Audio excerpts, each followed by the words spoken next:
Cultura i esport, dues de les grans apostes del nostre Ajuntament, són les dues protagonistes del nostre Infopremià d'avui. Comencem!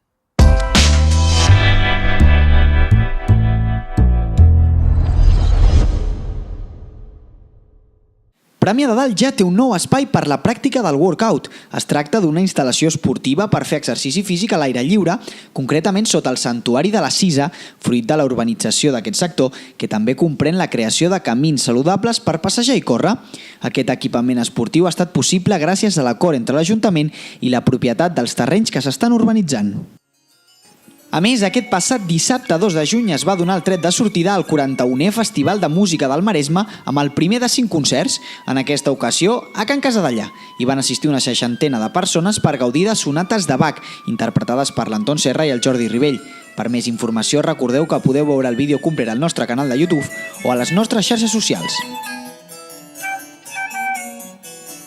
I abans d'acabar, recordem que aquest dilluns 4 de juny s'ha obert el període de sol·licitud de beques de menjador del Consell Comarcal del Maresme, una convocatòria per la concessió d'ajuts individuals de servei de menjador escolar.